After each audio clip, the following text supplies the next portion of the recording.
जय श्री राम दोस्तों। भगवती दुर्गा की 10 महाविद्याओं में से एक महाविद्या है महाकाली, जिनके काले और डरावने रूप की उत्पत्ति राक्षसों का नाश करने के लिए हुई थी। ये एकमात्र ऐसी शक्ति है जिनसे स्वयं काल भी भय खाता है। उनका क्रोध इतना विकराल रूप ले लेता है कि संपूर्ण संसार की शक्तियां मिलकर भी उनके गुस्से पर काबू नहीं पा सकती। उनके इस क्रोध को रोकने के लिए स्वयं उनके पति भगवान उनके चरणों में आकर लेट गए। इस संबंध में शास्त्रों में एक कथा वर्णित है। आइए आज हम उसी कथा के बारे में जानते हैं। आइए सुनते हैं आज की ये कथा। एक दैत्य हुआ रक्त बीज, जिसने कठोर तपस्या के बल पर एक वरदान पाया था कि अगर उसके खून की एक बूंद भी धरती पर गिरेगी तो उससे अनेक दैत्य पैदा हो जाएंगे।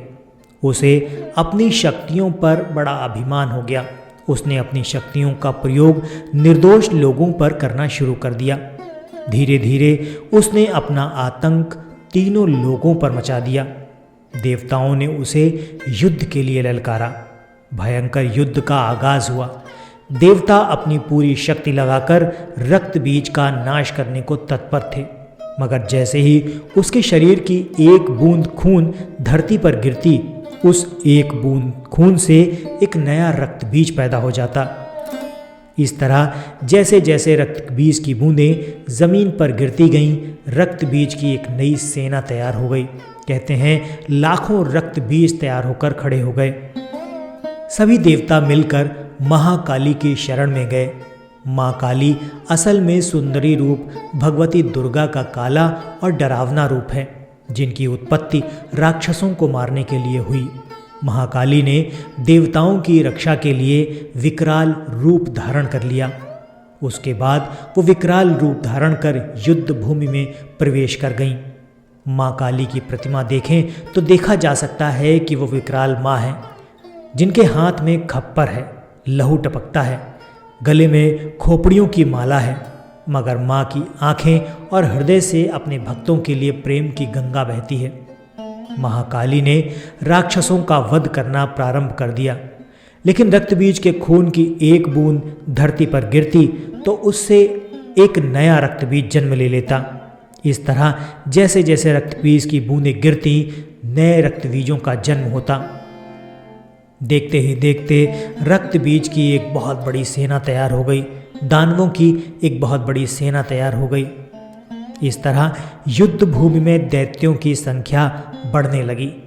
तब माँ ने अपनी जिह्वा का विस्तार किया। दानवों का एक बूंद खून धरती पर गिरने के बजाय उनकी जिह्वा पर गिरने लगा। वो लाशों के ढेर लगाती गईं और उनका खून पीने लगीं। इस तरह महाकाली ने रक्त बीज का वध किया।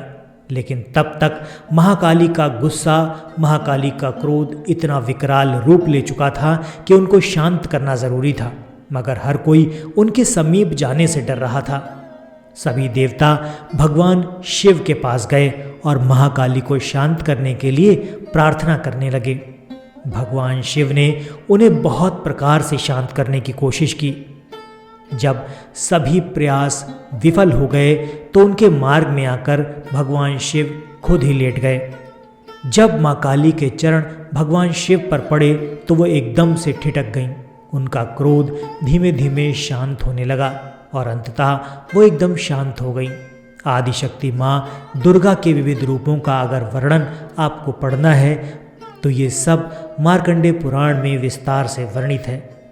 आप वहाँ जाकर माँ शक्ति के विविध रूपों का वर्णन पढ़ सकते हैं। दोस्तों, ये थी आज की कथा, माँ काली और रक्त बीज की कथा। ये कथा आपको कैसी लगी कमेंट करके ज़रूर बताइए। वीडियो पसंद आया है तो इसे लाइक कर दीजिएगा। हम मिलते हैं आपसे अपने अगले वीडियो में ऐसे ही किसी रोचक कहानी या फिर लोक कथा के साथ। तब तक के लिए आपका धन्यवाद।